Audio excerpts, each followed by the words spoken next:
শব্দ শোনা যাচ্ছে। লোকটা বলল, কে ওখানে? ওখানে কে? আগন্তুকের কথা শুনে ছেলেগুলো পড়িকিমড়ি করে পালাল। ওরা মনে করেছিল পুলিশের হাবিলদার চেক দিচ্ছে। লোকটা ধীরে ধীরে সামনে আসে, একদম আমার সামনে এসে দাঁড়ায়। দেখে অর্ধনগ্ন অবস্থায় আমি পড়ে আছি। লোকটা অন্যদিকে তাকিয়ে আমার গায়ের কাপড় ঠিক করে দিল। তারপর মোবাইলের ফ্ল্যাশলাইট আমার মুখের সামনে ধরে। ততক্ষণে লোকটা সব বুঝে গেল কি হচ্ছিল এখানে। এরপর আমার চোখের বাঁধন খুলে দেয়। এতক্ষণ আমার হুঁশ ছিল না। ওদের মার খেয়ে কিছুক্ষণের জন্য আমি চেতনা হারাই। চোখের বাঁধন খুলে যেতেই লোকটাকে দেখতে পাই। মনে মনে ঘৃণা হল, এতক্ষণ নির্যাতন করে এখন চোখ খুলে দেখছে আমাকে। তৎক্ষণাৎ আমি অজ্ঞান হয়ে যাই। লোকটি আমাকে পাচা কোলে করে নিয়ে গাড়িতে শুয়ে দেয়। তারপর ডাক্তার হারুকে ফোন করে বলে বাসায় আসতে। কিছুক্ষণ পর আমাকে নিয়ে বাসায় পৌঁছে গেল। আমি তখনও অজ্ঞান হয়ে আছি। আমাকে নিজের রুমে নিয়ে শুইয়ে দিল। ততক্ষণে ডাক্তার হারু চলে এসেছে। লোকটা আমাকে চেক আপ করতে বলল। ডাক্তার হারু আমাকে চেক আপ করে বলল, এটা তো রেপ কেস, মেয়েটাকে হসপিটালে নিয়ে যাওয়া দরকার। লোকটা বলল, আঙ্কেল, যা কিছু করার বাড়িতেই করুন, যত খরচ আসবে আমি দেব। ডাক্তার সম্মতি জানিয়ে চলে গেল। কাল আসবে সব কিছু নিয়ে। লোকটার নাম আসিফ চৌধুরী, একজন বিজনেসম্যান, সুদর্শন যুবক। বয়স আনুমানিক ২৭ কি ২৮ হবে। চেহারায় আভিজাত্যের ছাপ, চোখে পাওয়ারি চশমা পরে, গায়ের রং ভরসা। ডাক্তার চলে যাওয়ার পর কয়েক মিনিট আমার দিকে তাকিয়েছিল। পরের দিন ডাক্তার এলো আমাকে চেক আপ করতে। একজন ধর্ষিতা যেমন চেক আপ হয় ঠিক তেমনই আমাকেও চেক আপ করে। তারপর আসিফকে বলে, কোনো চিন্তার কারণ নেই, মেয়েটাকে ওরা ধর্ষণ করতে পারেনি। হয়তো ভাগ্যক্রমে তুমি পৌঁছে গেছো সময় মতো। শুধু ধস্তাধস্তির চিহ্ন শরীরে ফুটে উঠেছে, আর কিছু না। ডাক্তারের কথা শুনে আসিফ হাঁপ ছেড়ে বাঁচল। ডাক্তারকে বিদায় জানিয়ে বৃদ্ধ আব্দুল চাচাকে চা দিতে বলল। অনেক বড় বাড়ি। আসিফের মা বাবা অনেক আগে মারা গেছে। বাড়িতে আসিফ, সাথে ৪-৫ জন ঝি, চাকর, মালি আর ড্রাইভার আছে। আসিফ এখনও বিয়ে করেনি, বিজনেস নিয়ে সারাক্ষণ বিজি থাকে।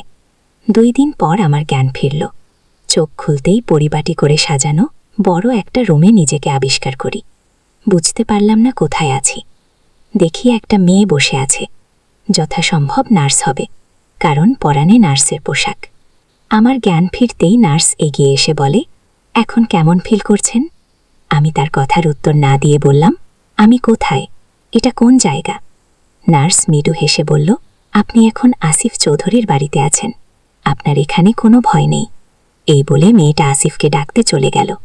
নার্স চলে যাওয়ার পর ওই দিন রাতের কথা আমার মনে পড়ে গেল, আর লোকটার চেহারাও। মনে মনে ঘৃণা জন্মালো। নার্সের মুখে আমার জ্ঞান ফিরেছে শুনে তিনি এলেন। এসে দেখে আমি কান্না করছি। নার্সকে ইশারা করে বলল বাহিরে যেতে। তারপর আমার কাছে এসে প্রশ্ন করল, কেমন ফিল করছেন আপনি? কান্না করছেন কেন? বাড়ি কোথায় আপনার? আমার তখন লোকটার প্রতি রাগ ঘৃণা দুটোই হচ্ছে। একে তো আমার সর্বনাশ করেছে, তার উপর আমার সেবা করছে। আমি কিছু বলছি না দেখে আবার বলল, প্লিজ আপনি এভাবে কান্না করবেন না, আপনার এখানে ভয় নেই, এখানে আপনি পুরো সেফ আছেন। এবার আমি আর চুপ থাকতে পারলাম না। চোখ লাল করে ওর দিকে তাকিয়ে বললাম, কি দোষ করেছিলাম আমি আপনার? কেন আপনি আমার এত বড় সর্বনাশ করলেন? বন্ধুদের সাথে মিলে আমার সর্বনাশ করে আবার আমাকে সুস্থ করছেন, কি ভেবেছেন এতে আপনার পাপ কম হয়ে যাবে? আমি আপনাকে কোনোদিনও ক্ষমা করব না। আমি আপনার নামে কমপ্লেন করব পুলিশের কাছে। আমার মুখে এই কথা শুনে আসিফ রীতিমতো অবাক। সে বুঝতে পারছে না কি বলবে। আমি তখনও এটা সেটা বলে চেঁচিয়ে যাচ্ছি। আসিফ বলল, দেখুন, আপনি কোথাও ভুল করছে, আমাকে ভুল ভাবছে। কয়েকটা ছেলে আপনার সাথে বেয়াদবি করছিল, তাদের হাত থেকে আমি আপনাকে বাঁচিয়ে আমার বাড়িতে নিয়ে আসে। বিশ্বাস করুন আমাকে। আমি বললাম, কি বিশ্বাস করব? চোখ খুলে আপনাকেই রেখেছি, আপনি আমার সর্বনাশ করেছেন। আমি এখন এখান থেকে চলে যাব, পুলিশের কাছে গিয়ে কমপ্লেন করব। এই বলে উঠতে যাব, ঠিক তখনই আসিফ আমাকে ধরে ফেলে। তারপর আমার মুখের সামনে মুখ এনে বলে, সে কখন থেকে একটার পর একটা অপবাদ দিয়ে যাচ্ছ, শুনে যাচ্ছি, কিছু বলছি না। তোমার সর্বনাশ যদি আমি করতাম তাহলে রাস্তায় ফেলে আসতাম, বাসায় নিয়ে এসে সেবা যত্ন করে তোমাকে সুস্থ করতাম না। মুরব্বীরা ঠিকই বলে, যার জন্য করি চুরি সেই বলে চোর। আরও বলে উপকারের নাকি মা বাপ নেই। এখন তো তা হাতে না হাতে ফল পাচ্ছি। আর কি বললে, আমার নামে পুলিশে কমপ্লেন করবে? কোনো প্রমাণ আছে তোমার কাছে আমি তোমাকে ধর্ষণ করেছি? কোনো মেডিকেল রিপোর্ট? কিচ্ছু নেই। তোমার তো ধর্ষণ হয়নি, তার আগেই আমি গিয়ে পৌঁছাই। তারপর আমাকে ছেড়ে দিয়ে জানালার কাছে দাঁড়িয়ে বলে, যে আপদ মাথায় নিয়ে এসেছি রাস্তায় ফেলে আসা উচিত ছিল। মানুষরূপের জানোয়ারেরা ছিঁড়ে ছিঁড়ে খেত, সেটাই ভালো হতো। তারপর আমার দিকে ফিরে বলল, এই রুম থেকে এক পাও বের হবে না। আজ থেকে এই রুমে তুমি বন্দি থাকবে, যতদিন না আমার উপর থেকে তোমার ভুল ভাঙছে। এই বলে দরজা লাগিয়ে চলে গেল। আমি পিছু পিছু ছুটে এসে দরজা কয়েকবার আঘাত করলাম। বাহির থেকে লক করে দিয়েছে আসিফ। আমি দরজার সামনে কান্না করতে থাকি। বাড়ির সবাইকে বলে দিল আমার দরজা যেন না খোলা হয়। এদিকে আমার কান্নার শব্দ সবাই শুনেও কেউ এগিয়ে আসছে না দরজা খুলে দিতে। আমাকে ওভাবে রেখে আসিফ অফিসে চলে যায়। লাঞ্চ সময় বাড়িতে এসে প্রথমে আমার রুমে আসে। দরজা খুলতেই দেখে আমি ফ্লোরে শুয়ে আছি। কখন যে কান্না করতে করতে ঘুমিয়ে পড়েছি জানি না। দরজা খোলার শব্দে উঠে পড়লাম। আসিফ একটা চেয়ার টেনে আমার মুখোমুখি বসে বলে, সরি, আমাকে ক্ষমা করো।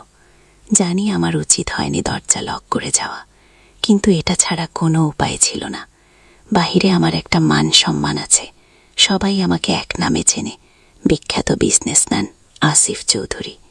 তিলে তিলে গড়ার সম্মান এক নিমিষেই তুমি শেষ করে দিতে চাইছ, অথচ আমি কিছুই করিনি, বরঞ্চ তোমার সম্মান ডাচিয়েছি।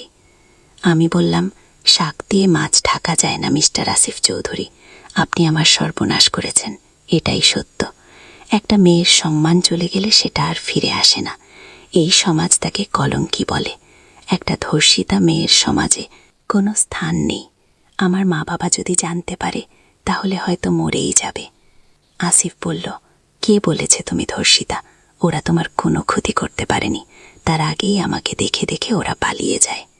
আমি বললাম, কেন, আপনি কি পুলিশের লোক না ওদের বস, কোনটা? আসিফ বলল, আমি কোনো কিছুই না, আমি সাধারণ একটা মানুষ। আমি আর যাই করি কিন্তু মেয়েদের সম্মান করি। আচ্ছা, তুমি বলছো আমি তোমাকে ধর্ষণ করেছি, একটিবার তোমার বিবেককে প্রশ্ন করে দেখো আমি এমনটা করতে পারি? যদিও করতাম তাহলে তোমাকে রাস্তায় ফেলে আসতাম, আমার বাড়িতে এনে তোমাকে সুস্থ করতাম না। আমি বললাম, একে তো আমার সর্বনাশ করেছেন, এখন বাড়িতে আশ্রয় দিয়ে আবার বাড়ির খোঁটা দিচ্ছেন। ঠিক আছে, আমি এখন চলে যাচ্ছি। এই বলে উঠে দরজার দিকে পা বাড়ালাম। অমনি আসিফ আমার হাত ধরে বলে, কোথায় যাবে? আমি বললাম, জাহান্নামে যাব, ছাড়ুন আমাকে, এ জীবন রাখতে চাই না আমি। আসিফ বলে, মরলে কি সব সমাধান হয়ে যাবে? তুমি ধর্ষিতা না, এখনও নিষ্পাপ আছো। আমি বললাম, আমি অপবিত্র হয়ে গেছি, আপনারা আমাকে স্পর্শ করেছেন। আমার কথা শেষ হওয়ার আগেই আসিফ আমাকে বুকের সাথে চেপে ধরে বলে, সেই কখন থেকে তোমার বকবক শুনে যাচ্ছি, এক কথা কি তোমার কানে যায় না? আমি তোমাকে কিছু করিনি। আমাকে দেখলে কি ওই রকম ছেলে মনে হয়? আমার চোখের দিকে তাকিয়ে বল। এই বলে আমার মুখের সামনে ঝোঁকে থাকে। এখন আমরা দুজন মুখোমুখি, দূরত্ব শুধু 2-3 ইঞ্চি। একে অপরের চোখে তাকিয়ে আছি, কারোর পলক পড়ছে না। আমার চোখ থেকে জল গড়িয়ে পড়ছে। আসিফ সেটা দেখে আমাকে ছেড়ে দিয়ে বলে, সরি, দুপুর হয়ে গেছে, ফ্রেশ হয়ে নিচে আসো, খাবে। আমি চোখের পানি মুছে বললাম, আমার খিদে নেই। আসিফ বলল, না খেয়ে থাকলে শরীর খারাপ করবে। আমি বললাম, করুক, তাতে আপনার কি? আসিফ বলল, আমার কিছু না, তবে তুমি এখন আমার দায়িত্বে আছো, তোমার ভালো মন্দ দেখাটা আমার উচিত। আমি বললাম, আমার নিজের খেয়াল আমি নিজে রাখতে পারি। আসিফ বলল, ঠিক আছে, তুমি না খেলে আমিও খাবো না। অফিস থেকে ছুটে এসেছিলাম একসাথে খাবো বলে, তুমি যখন চাইছো না, বেশ, আমি অফিসে চলে যাচ্ছি। এই বলে দরজা বাহিরে থেকে লক করে চলে গেল। আমি মেঝেরে বসে কাঁদতে থাকি। রাতে অফিস থেকে ফিরে আমার রুমের দরজা খুলে দেখে আমি জানালার পাশে বসে আছি। দরজার কাছে দাঁড়িয়ে বলে, ভেতরে আসব? আমি সেদিকে না তাকিয়ে বললাম, আপনার বাড়ি, আপনার ঘর, আমার কাছে কেন অনুমতি চাইছেন? আসিফ প্রবেশ করে বলে, সবসময় এত জেদ ধরে থাকো কেন? কিছু জিজ্ঞেস করলে একটু সোজাভাবে উত্তর দিতে পারো, কিন্তু না, সবসময় উল্টাটা। এটা কি তোমার অভ্যেস, নাকি শুধু আমার সাথে এমন করছো? আমি বললাম, জানি না। আসিফ বলল, রাত অনেক হয়েছে, খাবে চলো। আমি কিন্তু দুপুরে খাইনি, বড্ড খিদে পেয়েছে। আমি বললাম, কেন, আমার জন্য আপনি কেন না খেয়ে আছেন? আসিফ বলে, কি করব, আমি দোষ না করেও তোমার কাছে দোষী। চেষ্টা করছি নিজেকে নির্দোষ প্রমাণ করতে। যতক্ষণ না পারছি, তোমার কাছে আমার অনুরোধ, তুমি যাবে না প্লিজ। এই বলে আমার সামনে হাত জোর করে দাঁড়িয়ে আছে। আমি বললাম, দোষ করে আজ পর্যন্ত কেউ বলেছে আমি দোষ করেছি? আচ্ছা, যদি প্রমাণ করতে না পারেন তখন কি হবে? আসিফ বলে, তখন তুমি যা বলবে আমি তাই শুনব। এখন চলো, খাবে। আমি বললাম, আমি খাবো না। আসিফ বলে, শুধু শুধু আমার ধৈর্যের পরীক্ষা নিও না। তোমার সাথে ভালো ব্যবহার করছি বলে ভেবো না আমার রাগ হয় না। আমি বললাম, কি করবেন আপনি? মারবেন আমাকে? মারুন দেখি। আপনাদের মতো খারাপ ছেলেদের জন্য আজ সমাজে মেয়েরা মাথা তুলে দাঁড়াতে পারে না, রাতে আপনাদের জন্য বের হতে পারে না। মেয়ে দেখলে আপনাদের রূঢ়দৃষ্টি তাদের উপর পড়ে, তাদের ইজ্জত হারাতে হয় আপনাদের মতো ছেলেদের হাতে। আরও অনেক কিছু বললাম আসিফকে। এতক্ষণ আসিফ শুনে যাচ্ছিল, এবার আর পারছে না, চেঁচিয়ে বলল, চুপ করো, অনেকক্ষণ ধরে শুনে যাচ্ছি। তোমার মনে হয় মাথা খারাপ হয়ে গেছে। একবার বলেছি আমার ধৈর্যের পরীক্ষা নিও না, কিন্তু তুমি শুনতে রাজি না। দোষ না করেও আমি দোষী। ঠিক আছে, মানলাম আমি দোষী, তাহলে তোমাকে সম্মানের সাথে রেখে লাভ কি? আজ না হয় আবার হয়ে যাক সেদিনের মতো। এই বলে আসিফ ধীরে ধীরে আমার দিকে এগোতে থাকে। আমি পিছু হাঁটতে হাঁটতে বললাম, খবরদার, সামনে এগোবেন না, বলে দিচ্ছি। আসিফ বলল, আজ বাধা দিলেও শুনব না। বিনা দোষে দোষী হব কেন? দোষ করেই না হয় দোষী হই। পিছু হেঁটেও কোনো লাভ নেই, চিৎকার দিয়েও কোনো লাভ হবে না। আজ আমি তোমাকে ছাড়ব না। ততক্ষণে আসিফ আমার মুখোমুখি এসে দাঁড়ায়। আমার পিঠ দেয়ালে ঠেকে গেছে। আমি বুকে হাত রেখে চোখ বন্ধ করে নিলাম। আসিফ বলে, কি ভয় হচ্ছে? আমি বললাম, প্লিজ ছেড়ে দিন আমাকে। আসিফ বলে, এখনও তো কিছুই করলাম না, ছাড়ব কি? আগে তো শুরু করি। তবে একটা শর্তে ছাড়তে পারি। যদি এখন চুপচাপ লক্ষ্মী মেয়ের মতো খেতে বসো, তাহলে কিছু করব না, তা না হলে কিন্তু তার আগে। আমি বললাম, ঠিক আছে ঠিক আছে, আমি খাবো। আসিফ বলল, very good, you are a good girl. তাহলে ফ্রেশ হয়ে নাও, আমি ওয়েট করছি, একসাথে যাব। তারপর আমি ওয়াশরুম থেকে ফ্রেশ হয়ে বেরিয়ে এলাম। আসিফের সাথে একসাথে বসে খাবার খেলাম। রাতে আসার সময় আসিফ আমার জন্য শপিং করে এনেছিল। আজ 3 দিন একই পোশাকেই আছি। খাবারের পর 4-5টা শপিং ব্যাগ আমার হাতে হাতে দিয়ে বলল, এগুলো তোমার জন্য। আমি হাতে নিয়ে চলে গেলাম রুমে। আসিফ বলল, যা বাবা, এত উপকার করলাম, ধন্যবাদ পর্যন্ত দিল না। রুমে চলে আসলেও আসিফের সন্দেহ যায়নি। মনে মনে ভাবল, যদি রাতে পালিয়ে যায়, তাই বাহির থেকে লক করে দিল। এভাবে রাগে অভিমানে দিন যেতে থাকে। এখনও আমার দয়া লক করা থাকে। আজ প্রায় 6 মাস হলো আমি এখানে বন্দি। জানি না মা বাবা কেমন আছে। এই 6 মাসে বুঝতে পারি আসিফ মিথ্যে বলছে না। আসলে আমার বোঝার ভুল হয়েছে। আসিফ ছেলে হিসেবে ভালো। এক ছাদে নিচে থেকে এটা বুঝে নিতে অসুবিধে হলো না। আমি যত অপমান করছি, সে ততই আমার সাথে ভালো ব্যবহার করছে। ধীরে ধীরে ওর উপর থেকে অভিমান সরে গিয়ে ভালো লাগা শুরু হলো। এক ছাদে নিচে দুজন প্রাপ্তবয়সী ছেলে মেয়ে থাকলে হয়তো এমনই হয়। ওদিকে আসিফ মনে মনে আমাকে ভালোবাসে, কিন্তু মুখ ফুটে বলতে পারছে না। যদি আমি দয়া মনে করি তাই। কিন্তু সে হাল ছাড়তে রাজি না। একদিন আমাকে প্রেম নয় সোজা বিয়ের প্রস্তাব দিয়ে বলে, আমি যখন তোমার দোষী, তাহলে আমি তোমাকে বিয়ে করব, আশা করি অমত করবে না।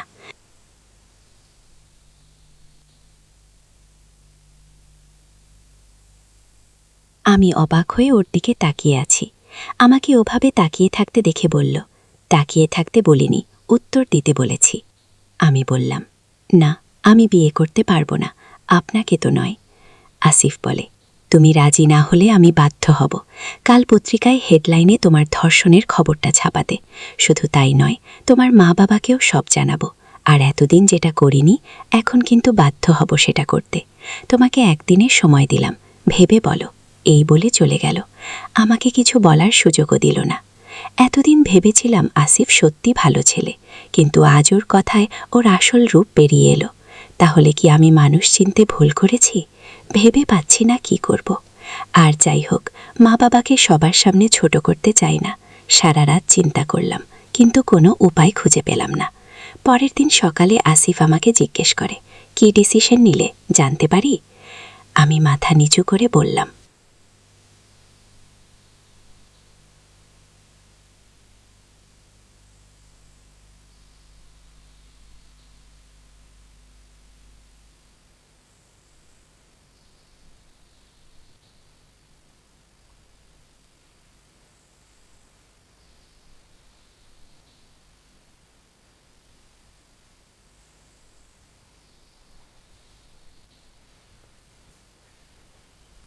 প্রতিক্ষুণ্ণ হলাম।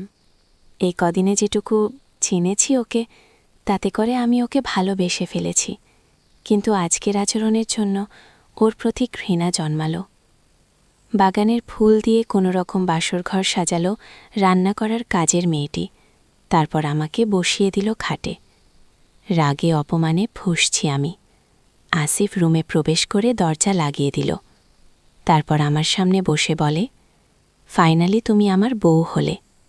যা হোক, জবরদস্তি করতে হলো না। এই বলে আমার হাত ধরে একটা চুমু খেতে যাবে। তখনই আমি হাত ছাড়িয়ে নিয়ে বলি, আমাকে টাচ করবেন না। আসিফ হেসে বলে, শুধু টাচ না, তোমাকে ভালোবাসার আদর করার সম্পূর্ণ অধিকার আমার আছে। তুমি না করলেও আমি শুনব না। এই বলে আমার হাত ধরে কিস করে। এরপর আমার দিকে রোমান্টিক দৃষ্টিতে তাকিয়ে বলে, তোমাকে আজ খুব সুন্দর লাগছে। শাড়ি পরাতে একদম ডানা কাটা পরি। তুমি কি আমার উপর এখনও রাগ করে আছো? আমি বললাম, বলার প্রয়োজন বোধ মনে করি না। আসিফ বলে, তুমি বলতে বাধ্য। এখন তুমি আমার বিবাহিতা স্ত্রী। এই বলে আমাকে জড়িয়ে ধরে। আমি বললাম, ছাড়ুন, কি করছেন? আসিফ বলল, ছাড়ার জন্য তো ধরিনি, আদর করতে জড়িয়ে ধরেছি। আমি বললাম, জোর করে দেহ পাওয়া যায়, কিন্তু ভালোবাসা পাওয়া যায় না। আমি আপনাকে ভালোবাসি না। আসিফ বলে, সে কখন থেকে আপনি বলছো? তুমি করে বলো। আর একটা কথা, আমি জানি মনে মনে তুমি আমাকে ভালোবাসো, শুধু মুখে বলছো না। আমি বললাম, কে বলেছে আমি আপনাকে ভালোবাসি? আমি আপনাকে ভালোবাসি না। আসিফ বলে, হয় না, ভালোবাসা বুঝে নিতে হয়। রুবিনা, তুমি আমাকে ভালোবাসো, সেটা প্রকাশ করতে দোষ কোথায়? আমি বললাম তো ভালোবাসি না, শুধু শুধু জোর করছেন কেন?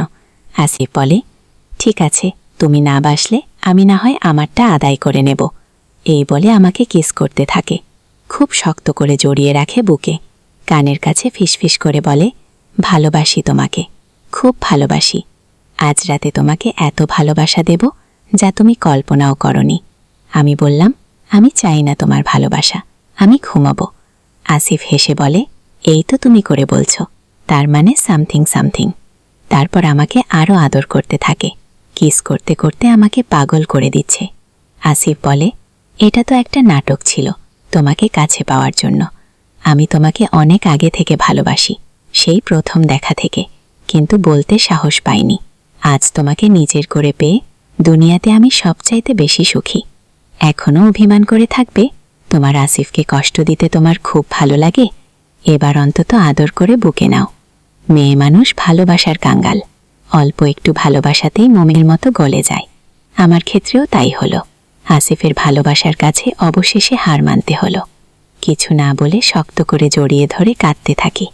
আসিফ আমার ঘাড়ে কিস করতে করতে বলল, কাঁদছ কেন পাগলি? এই রাতে কেউ কাঁদে?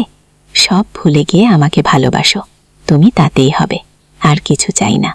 মা বাবাকে খবর পাঠিয়েছি, কাল সকালে গ্রামের বাড়ি থেকে আসবে। তুমি কি ভেবেছ সে প্রথম থেকেই আমি তোমার মা বাবার সাথে যোগাযোগ রেখেছি? প্রত্যেক মাসে মাসে টাকা পাঠিয়েছি, তোমার জন্য চিন্তা করতে নিষেধ করেছি। ওনারা শুরু থেকেই সব জানে, তুমি কোনো চিন্তা করো না। এতক্ষণে আমি কথা বললাম, আমিও তোমাকে ভালোবাসি, তুমি অনেক ভালো। আমি তোমাকে বুঝতে ভুল করেছি, আমাকে ক্ষমা করে দাও। আসিফ বলে, এখন কোনো কথা নয়, এখন শুধু ভালোবাসা। আমি সেই কবে থেকে ব্যাকুল হয়ে আছি তোমার ভালোবাসার জন্য। আজ আমার ভালোবাসার তৃষ্ণা নিবারণ করো। তারপর আমরা একে অপরকে জড়িয়ে ধরে আদর করতে থাকি, দুজনেই ভালোবাসার সাগরে ভেসে যাচ্ছি। এক সময় সঙ্গমে লিপ্ত হলাম, শুরু হলো আমাদের সুখের সংসার। আসিফ আমার মা বাবাকেও আমাদের কাছে রেখে দিল, গ্রামের বাড়িতে আর যেতে দিল না। গল্পটি এখানেই সমাপ্ত। আশা করি গল্পটি আপনাদের ভালো লাগবে। যদি ভালো লাগে তাহলে লাইক, কমেন্ট এবং সাবস্ক্রাইব করে আমাদের সাথে থাকুন। সবাই ভালো থাকুন। আল্লাহ হাফেজ।